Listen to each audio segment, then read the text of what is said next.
Hello everyone, welcome back to my channel. তো আজ শনিবার, তো নিরামিষের দিনে। তো আজ আমি রান্না করে ফেলেছি ওলের তরকারি। তো ওলটাকে ভালো করে সিদ্ধ করে নিয়েছি আর আলুটাকে ডুমো ডুমো করে কেটে নিয়েছি।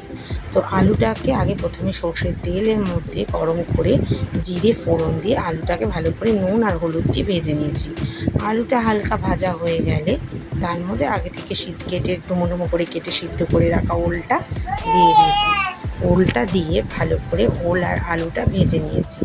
ওল আর আলুটা ভালো করে ভাজা হয়ে গেলে ওর মধ্যে টমেটো আগে থেকে পেস্ট করে নিয়েছি। তো টমেটোটা পেস্ট বলতে আমি গ্রেট করে নিয়েছি হাতে। তারপরে জিরে গুঁড়ো, লঙ্কা গুঁড়ো, ধনে গুঁড়ো আর হলুদ গুঁড়ো দিয়ে আলু আর ওলটা হালকা ভাজা হয়ে গেলে ওর মধ্যে ওই মশলাটা দিয়ে দিয়েছি।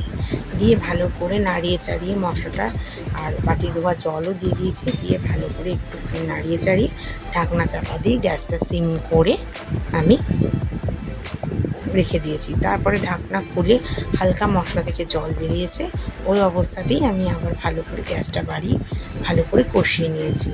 ভালো করে কষে আসলে দেখো আলু আর ওলগুলো দেখো ভেঙে যাচ্ছে।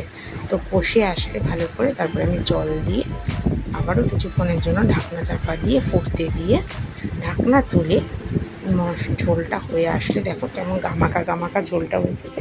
তার মধ্যে আমি স্বাদ মতো নুন আর একটু মিষ্টি স্বাদ মতো দিয়ে কিছুক্ষণ নাড়িয়ে আবারও ঢাকনা চাপা দিয়ে ঘি আর গরম মশলা দিয়ে শনিবারের দিন, নিরামিষের দিনে গরম গরম পরিবেশন করেছি। তোমরা কারা কারা ভালোবাসো অবশ্যই জানিও। টাটা।